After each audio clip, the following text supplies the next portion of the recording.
All right. Let me just share my screen really fast with everyone. All right, and view. Okay. Hello, class. So today we are going to be talking about the debate question, should schools offer free breakfast and lunch to all students? So let's go with a brief overview to start out. So why is this topic being debated? Well, during the pandemic, the USDA paid the tab for student lunches, and this took a burden off of a lot of people. The result of that was this is now a call for permanent practice. However, there are some issues. Not everybody is in support, and schools actually may need to do more than just providing free food, as we will talk about in the study later. The results on breakfast in the classroom are actually going to be very interesting, and it actually affects low-income families more than anybody else. There's also just an overall disagreement about lunch programs at the congressional level, so we will talk about kind of why that is. And then overall, parents, teachers, students, and taxpayers should all want to know, should they support free school meals? Okay, so background of meal programs. What are school lunch and breakfast programs, and what do they do? So school lunch is provided via the National School Lunch Program, or the NSLP. So according to their website, they are a federally assisted meal program operating in public and nonprofit private schools and residential child care institutions. They provide nutritionally balanced, low-cost or no-cost lunches to children each day. As of 2016, this program served 30.4 million kids. Then there is the school breakfast program. As of 2016, this program reached 14.57 million kids. Both of these programs are supported by the Department of Agriculture. So who is eligible for meal programs? Well, all students are eligible, but some receive free or reduced prices. The U.S. Department of Agriculture has extended flexibilities to allow free meals available to all children, regardless of household income, through June in 2022, and this is due to the pandemic. So breakdown of cost and participation. So this data is from School Meal Trends and Stats. So here we'll just be looking at the National School Lunch Program and their average daily participation. So here we see that pre-pandemic, nearly 100,000 schools or institutions serve school lunches to 29.6 million students each day. This breaks down to 20.1 million free lunches, 1.7 million reduced price lunches, 7.7 million full price lunches, and 4.9 billion lunches that are served annually. When we look at costs, that's 14.2 billion federal dollars, which includes 12.87 billion in reimbursements and 1.33 billion in commodity costs. Next, we have the school breakfast program. So this is so pre-pandemic, over 90,000 schools/institutions serve school breakfasts to 14.77 million students each day. This is a newer program. So that's why the number is a little lower, but that still is 11.8 million free breakfasts, 0.74 million reduced prices, 2.23 million full price, 2.45 billion breakfasts served annually. And the cost is 4.6 billion in federal reimbursements, and there is no commodity entitlement. Okay, so reasons to be in favor. So there are a lot of reasons to be in favor. One reason is that it reduces food insecurity. It reduces food insecurity by 3.8%. It reduces the chance of at-home food insecurity, particularly in kindergartners. And rates of food insecurity are actually higher in the summer when there is no school. It reduces obesity. Kids eat meals that are created with nutrition in mind when they go to school, whereas packed lunches are often full of more sugars and saturated fats and do not meet National School Lunch Program standards. Participation of low-income kids in school meal programs also lead to lower BMIs, and it reduces obesity by 17%. It also reduces poor health. This is done by 29%, and this also includes behavior, emotional, and mental health, and academic problems. They're actually more prevalent among children who are struggling with hunger. It also improves food selection. Kids who are able to pick healthier options at school are also likely to replicate those decisions at home. Then it helps kids get a better education. When kids worry about being hungry, they don't perform well. They have poor grades in math and overall. They're more likely to be hyperactive, absent, and tardy. And teens that are hungry are more likely to actually be suspended from school and have behavioral problems. Children with hunger are more likely to also have repeated a grade and receive special ed services or receive mental health counseling than low-income children who do not experience hunger. So this is not only an income issue, but it is also just an issue of access.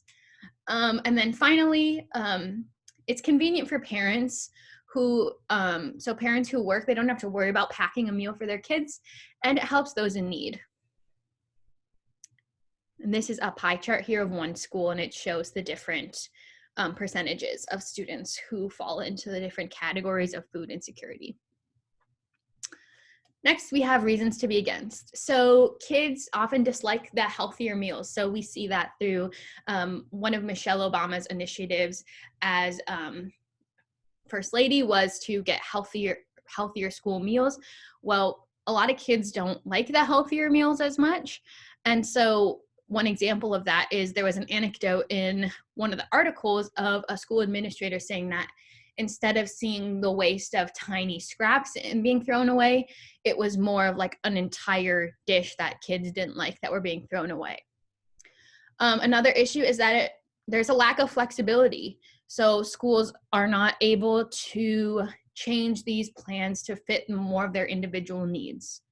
The healthy foods are more costly to produce, and there is a potential for kids to actually overeat.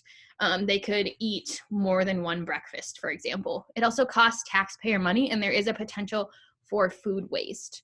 There is also a stigma created for kids who get free meals, and kids are often very embarrassed by this.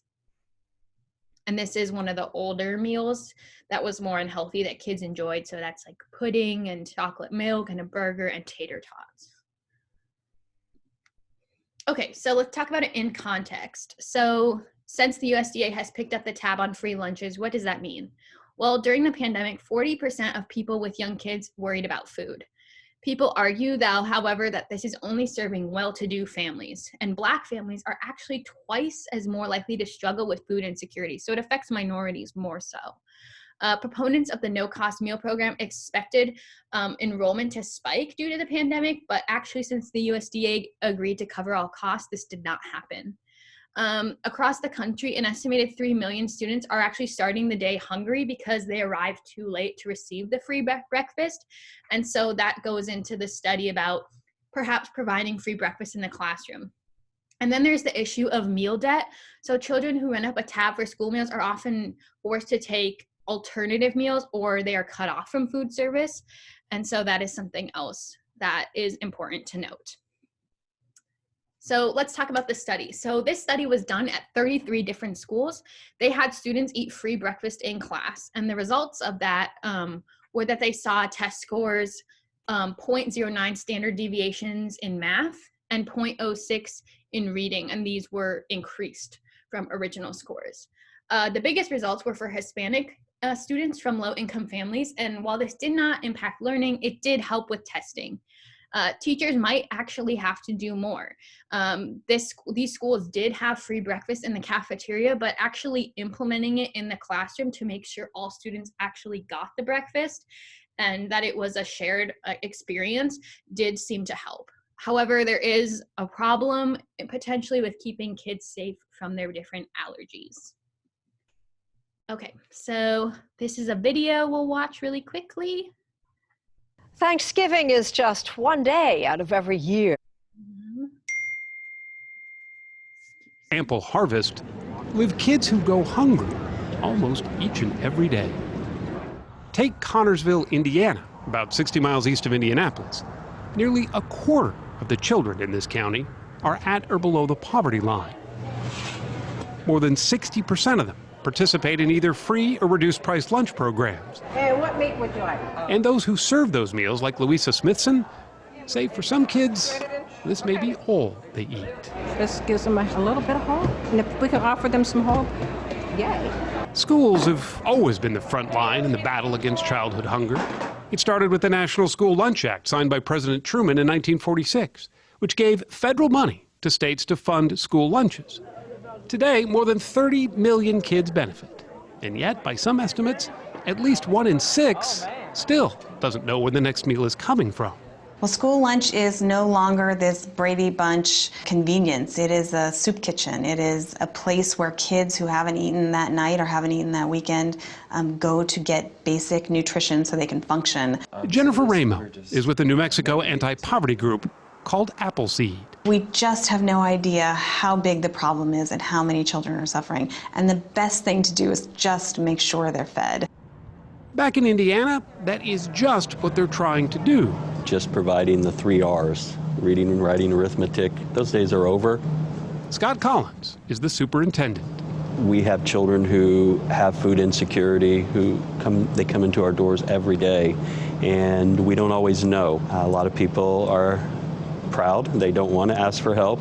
To make certain no one is missed, every school starts every day offering every child a free breakfast, regardless of family income. Make sure you get all your breakfast. Students eat in the classroom, not in the cafeteria, so as not to take away from instruction time. Okay, if you decide you want your milk, we'll get you a straw, okay? At the high school, they offer what's called a second chance breakfast to help teens who usually get hungry later in the morning. We have banana nut muffins and chocolate chip muffins this morning. Both programs started 5 years ago. Last year, the school district served 345,000 breakfasts, no charge. I would like to say that we lead the way here in Fayette County, but I'm partial. Rachel O'Brien runs it all. She's with Chartwells, a food service company that not only cooks and serves the food, but also keeps track of the maze of federal programs that pay for it all. You're not leaving any money on. Okay, so that was just a brief part of the video. Feel free to watch the rest of it. I will link it as well into my presentation slides. But basically, this video is talking a lot about essentially the importance of what expanding school lunch programs could do. However, it is important to recognize that, again, there are always cons and that it's important to weigh both.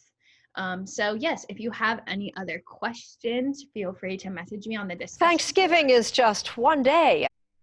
And here are my references. Thank you so much for watching.